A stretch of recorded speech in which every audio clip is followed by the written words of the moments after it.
Bom dia, moçada! Aqui quem vos fala é o professor Eugênio Bastos, canal Geogênio, a serviço dos alunos que gostam de estudar e passar em concursos.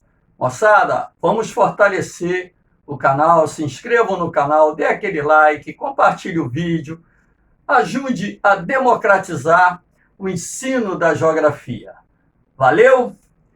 Moçada, dando continuidade à nossa aulinha sobre agricultura brasileira, hoje falaremos da parte 3, uma vez que esse assunto é amplo, e para que os vídeos não fiquem muito longos, eu dividi essa aula em 3 partes. Vamos começar o nosso encontro de hoje falando da agricultura transgênica no Brasil. Produtos transgênicos são também chamados de organismos geneticamente modificados. Esses organismos são modificados em laboratórios, centros de pesquisas das mais importantes empresas agropecuárias existentes no mundo.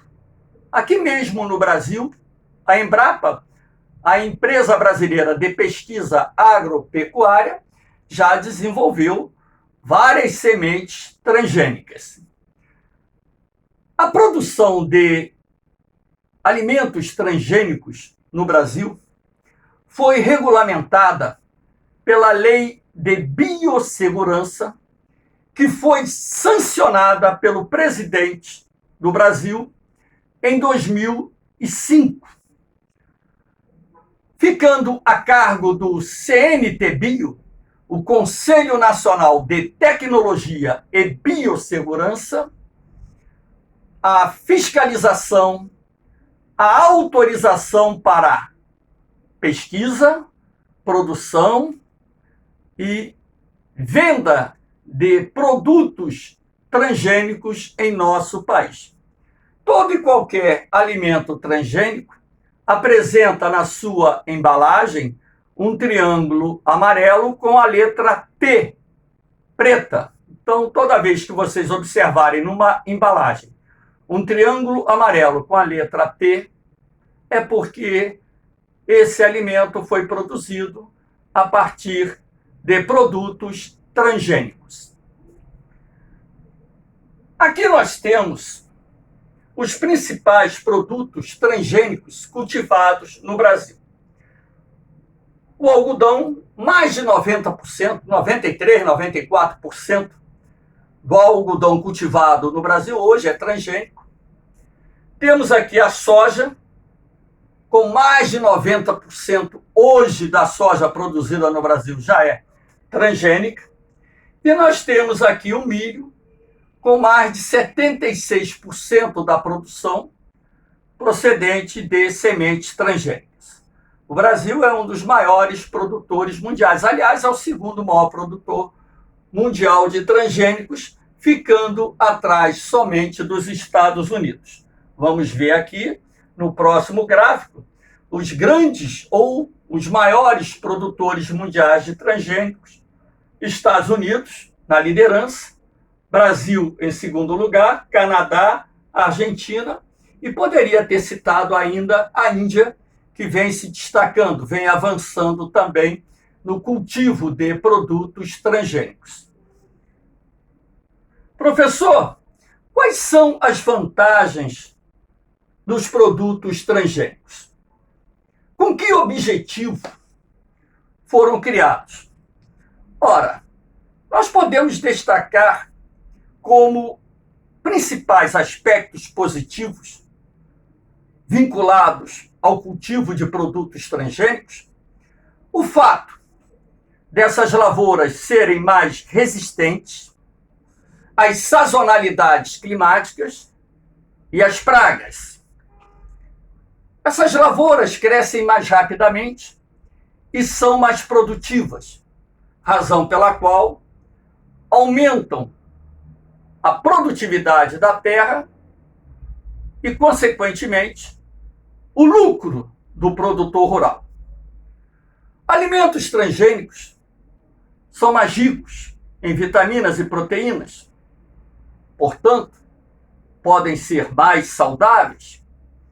Alimentos transgênicos podem ser transformados em vacinas naturais através da incorporação de princípios ativos de determinadas plantas que possuem propriedades medicinais. Há um tempo atrás eu li um artigo em que a comunidade científica dizia que ao longo do século XXI, a expectativa de vida do homem irá ultrapassar os 100 anos e que boa parte das doenças que nós contraímos poderiam ser prevenidas e até tratadas somente através do consumo de alimentos transgênicos. Essas são algumas das principais vantagens ou aspectos positivos relacionados à produção de produtos transgênicos. Mas tem, logicamente, os aspectos negativos, como, por exemplo, pode ocorrer a chamada erosão genética. O que significa essa erosão genética? O desaparecimento das espécies nativas. Vocês acham que só existe uma variedade de feijão, de milho, de soja ou de outro produto qualquer? Não. Então, a partir do momento em que as lavouras transgênicas se expandem, haveria uma possibilidade de produtos naturais desaparecerem, o que nós chamamos de erosão genética. Há também um outro problema, o maior desgaste do solo. Como assim, professor? Não entendi. Ora, se as lavouras transgênicas são mais produtivas, consequentemente, elas irão absorver maior quantidade de nutrientes, razão pela qual o solo se esgota mais rapidamente, o que leva o produtor rural a ter que utilizar uma maior quantidade de fertilizantes químicos, aumentando assim a sua dependência em relação às empresas produtoras desses fertilizantes. Professor, os produtos transgênicos podem fazer mal à saúde? Existem várias pesquisas nessa área, inclusive algumas pessoas que contraíram doenças em função do consumo de alimentos transgênicos. Vou dar um exemplo. Anos atrás, lá na Inglaterra, um grupo de pessoas contraiu uma doença alérgica e os cientistas foram pesquisar a origem da doença e descobriram que estava relacionada a um doce de amendoim que essas pessoas consumiram, que foi feito a partir de um amendoim transgênico que possuía um gene no qual essas pessoas eram alérgicas. Então, há casos confirmados de pessoas que contraíram doenças em função do consumo de alimentos transgênicos. Isso não quer dizer que todas as pessoas estejam expostas a doenças, mas há grupos que estão expostos. Os produtos transgênicos podem causar impactos ambientais? Claro. Não só a erosão genética, que por si só é um impacto ambiental, como também pode afetar inúmeros animais, inclusive insetos. Vou dar um outro exemplo. Anos atrás, cientistas norte-americanos estavam intrigados pelo fato de uma variedade de borboleta chamada monarca estar morrendo prematuramente. Essa borboleta é encontrada em toda a América, inclusive aqui no Brasil. E eles foram pesquisar a causa do problema e descobriram que o problema estava vinculado a uma variedade de milho transgênico que estava sendo cultivada no Corn Belt, no cinturão do milho, que é constituído por gigantescas propriedades rurais destinadas à produção de milho. E, em cima disso, o governo determinou que se fizesse uma alteração na composição dessas sementes para que não mais afetasse essa variedade de borboleta. Na verdade, a supressão de um determinado gene retirou uma proteína que constituía a base alimentar dessa borboleta. Então, eles tiveram que tirar esse gene e incorporar novamente aquele gene que produzia aquela proteína para que a borboleta não morresse prematuramente. Lembrando que a borboleta é um dos insetos que desempenham um importante papel na polinização das plantas. Nós temos também, como consequência do cultivo de transgênicos, o aumento da dependência dos produtores rurais em relação às empresas que detêm as tecnologias de manipulação genética. Como assim? Bom, suponhamos que eu venha a produzir soja na minha propriedade rural e que eu escolhi produzir a variedade transgênica que é mais produtiva. Bom, vou guardar 20 sacas de 60 quilos de semente para plantar no próximo ano. Não adianta eu fazer isso. Você sabe por quê? A semente que eu irei produzir, ela é híbrida, não vai se reproduzir. Então, todo ano, eu serei obrigado a comprar da empresa que detém a tecnologia de manipulação genética e produção de sementes transgênicas, a semente de soja. Isso gera uma dependência. Além de eu ter que comprar todo ano a semente, eu ainda vou ter que pagar um royalty, que é uma espécie de compensação financeira, por utilizar uma tecnologia que foi desenvolvida por essa empresa. Então, são algumas das consequências vinculadas ao cultivo de produtos transgênicos, não só no Brasil, como em outras partes do mundo. Aqui nós temos a agroecologia. A agroecologia é um sistema de produção agrícola defendido, logicamente, por todo ambientalista, porque é um sistema de produção menos agressivo ao meio ambiente. Agroecologia, agricultura ecológica. E a agroecologia ela tem várias vertentes. Aqui nós temos a imagem de uma propriedade onde se desenvolve a chamada agricultura orgânica. Percebe-se com clareza a presença de 2 trabalhadores e uma horta. Na agricultura orgânica, não se utiliza fertilizante químico e muito menos defensivo agrícola, agrotóxico. O solo é adubado com compostagem, adubo orgânico. As pragas são combatidas manualmente ou através do manejo biológico de pragas. Toda praga tem o seu predador. Então, o manejo biológico de pragas consiste na utilização de predadores naturais para conter a expansão de uma praga que possa colocar em risco a produção da lavoura. Os alimentos orgânicos são mais saudáveis, todavia, são mais caros. Se você vai no mercado comprar um alimento orgânico ou vai numa feira, você vai perceber que esses produtos são um pouco mais caros, mas são mais saudáveis porque não trazem carga tóxica. Dá mais trabalho você produzir através desse procedimento, dessa técnica, mas também a produtividade da lavoura é alta. A compostagem, a adubação orgânica do solo é um fator de suma importância para elevar a produtividade da lavoura. Aqui nós temos o sistema da agrofloresta, que na verdade consiste em você cultivar alimentos juntamente com árvores de valor comercial.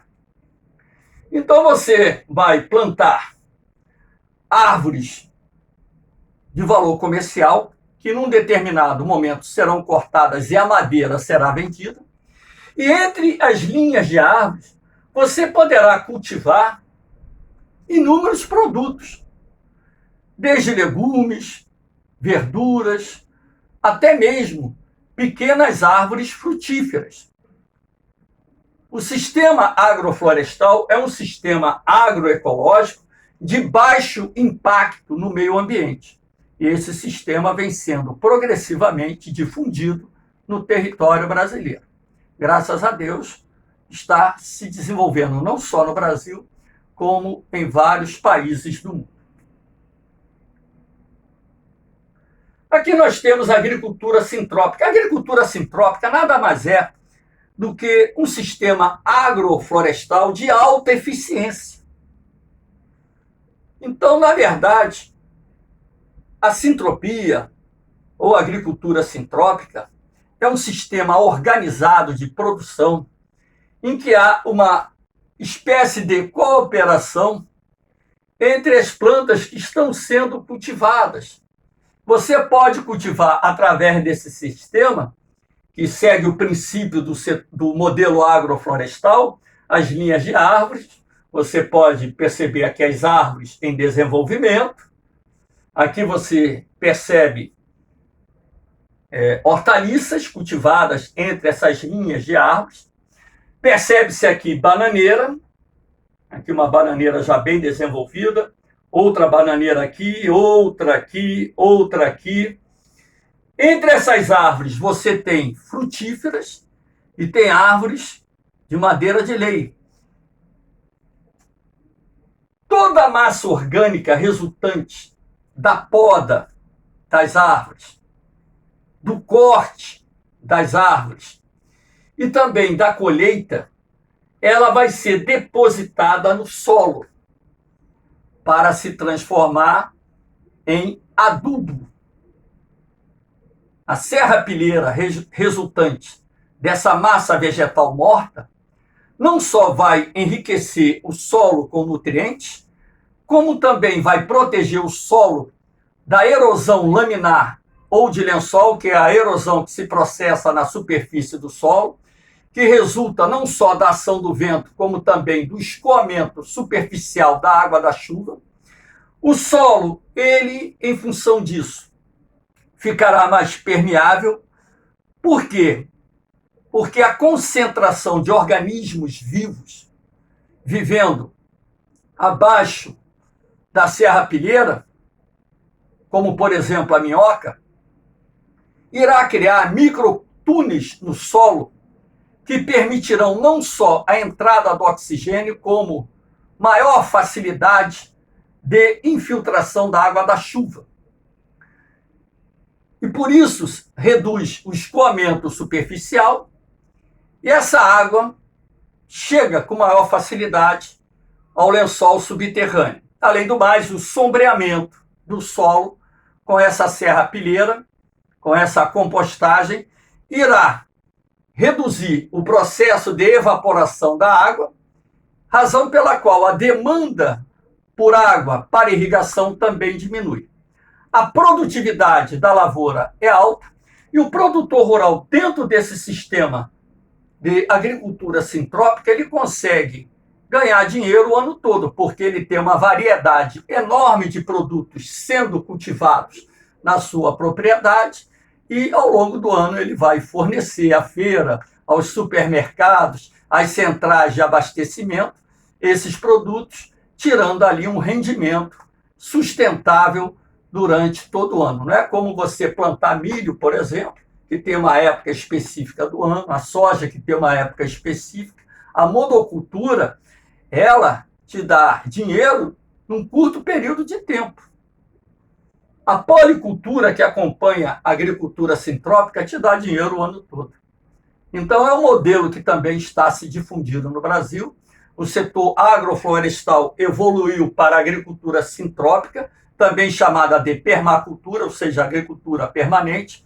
E, graças a Deus, proprietários rurais estão incorporando gradativamente essa técnica e ninguém está arrependido em fazer isso. A natureza também agradece. E dentro desse sistema ocorre o controle natural de pragas. Não há a mínima necessidade de se utilizar qualquer tipo de defensivo agrícola. Aqui nós temos o sistema agro-silvo-pastoril, que na verdade é um sistema moderno de produção que concilia o plantio de árvores de valor comercial, nós já temos aqui uma floresta formada. Entre as linhas de árvores, você tem o pasto. Olha que interessante. E numa outra parte da propriedade, você tem grãos sendo cultivados, principalmente grãos, pode ser a soja, pode ser o milho, o que seja. Então, o produtor rural, nesse caso, ele vai ganhar com a venda da madeira, com a venda do leite, da carne, do couro do animal e com a venda dos produtos agrícolas. E vai utilizar o sistema de rotação de culturas. Essa área aqui está ocupada por pastagem. Temos aqui a figura do boi. Essa pastagem bem bonita. Em poucos anos, essa área de pastagem vai ser utilizada para o cultivo, por exemplo, da soja, do milho. E onde se estava plantando a soja, o milho, você vai jogar o pasto.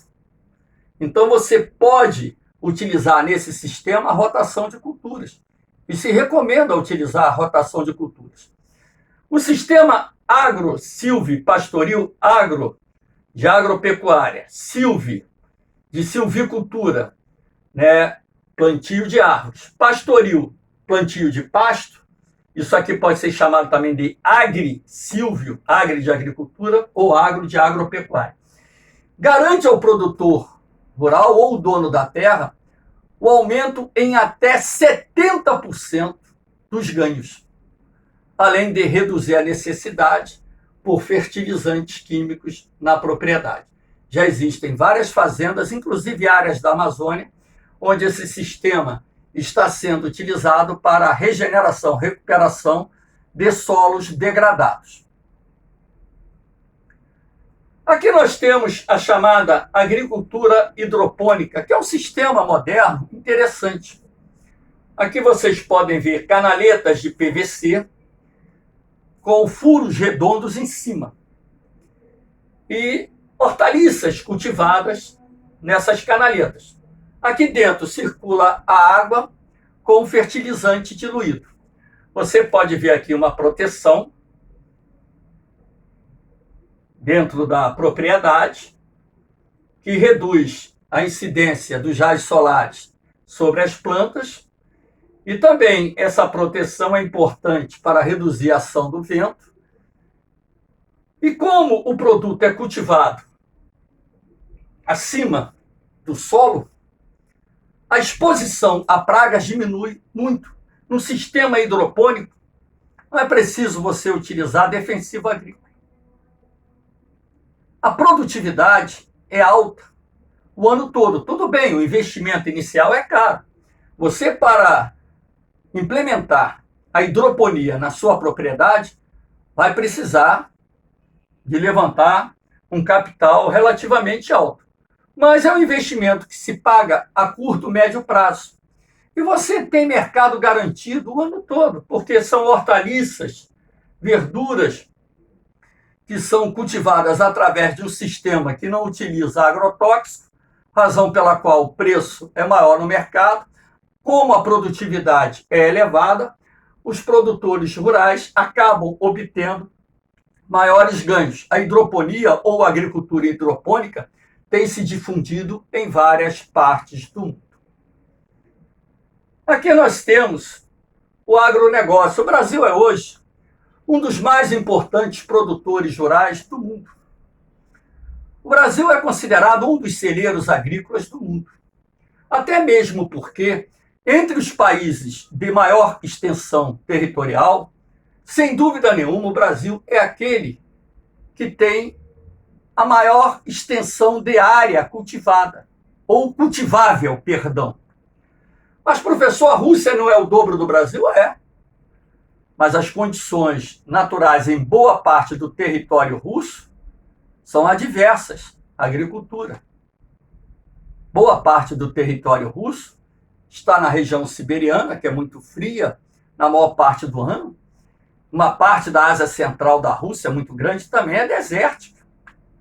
Mas o Canadá não é maior do que o Brasil? É, mas 2/3 do Canadá são impróprios para a agricultura, por causa do clima frio. Mas a China não é maior do que o Brasil? É, mas a China tem 1/3 do seu território constituído pela Cordilheira do Himalaia, aproximadamente isso. Além disso, a China tem 2 desertos. Gobi, no norte, se estendendo-se pela Mongólia, e lá no oeste, o deserto de Taklamakan. Mas os Estados Unidos não é maior do que o Brasil? É. Mas tira o Alasca, já fica menor. O Alasca é cortado pelo Círculo Polar Ártico, portanto, uma região muito fria. E no oeste dos Estados Unidos, você tem cadeias de montanhas e desertos que limitam a utilização do solo para as atividades agrárias. Então, entre os países de grande extensão territorial, sem dúvida nenhuma, o Brasil é aquele que possui a maior extensão de terras disponíveis para a produção agropecuária, razão pela qual o Brasil pode se transformar no maior celeiro agrícola do mundo. Ainda não é, mas poderá se transformar. Aqui nós temos os principais produtos derivados do agronegócio. Então, em faturamento, nós temos a soja, que sem dúvida nenhuma, hoje é o principal produto de exportação derivado do agronegócio brasileiro. A soja no meio rural, inclusive, é conhecida como ouro verde. Abaixo da soja vem a carne. O Brasil disputa com os Estados Unidos a primeira colocação na produção mundial de carnes. Não só de carne, como de soja, né? O Brasil disputa com os Estados Unidos a primeira colocação no ranking. O rebanho bovino brasileiro é superior a 220 milhões de cabeças de gado. Tem mais boi no Brasil do que gente. Aí você tem o milho, que é o segundo grão mais cultivado no Brasil, produto alimentar que também é utilizado em vários segmentos do setor agroindustrial. Hoje, inclusive, já se produz etanol de milho no Brasil. Aí nós temos o leite. Se temos um grande rebanho bovino, a produção de leite também tem que ser grande. A cana-de-açúcar, que o Brasil é o maior produtor mundial, é o maior exportador mundial de açúcar e o segundo maior produtor mundial de etanol, o álcool. Frango, a produção de frango no Brasil tem crescido bastante. O Brasil hoje é um dos maiores produtores e exportadores mundiais de carne de frango. Café, o Brasil ainda é o maior produtor e exportador mundial do produto. E aqui o algodão. O Brasil, ele disputa ali a 5ª posição entre os maiores produtores mundiais de algodão. Então, esses aqui são os principais produtos derivados do agronegócio ou da agricultura empresarial em nosso país. Aqui nós temos a expansão do cultivo da soja. Inclusive, alguns anos atrás, esse tema caiu até na prova do Colher Naval. A soja entrou como lavoura comercial no Brasil lá na década de 1950 no sul. E as plantações de soja foram se expandindo em direção ao centro-oeste, sudeste, e hoje a produção de soja já se encontra lá na Amazônia. Então houve uma grande expansão da produção de soja no Brasil.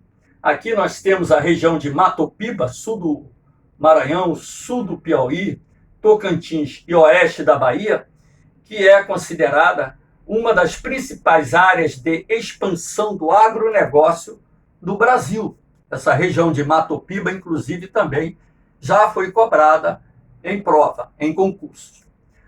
Moçada, espero que tenham gostado da aula. Dê aquele like, compartilhe o vídeo, se inscrevam no canal, porque o canal GeoGênio tem um objetivo: ajudar os alunos que gostam de estudar a passar em concursos. Vamos democratizar o ensino da geografia, moçada? Eu vou. Fiquem com Deus. Um beijão no coração, mas eu volto. Fui!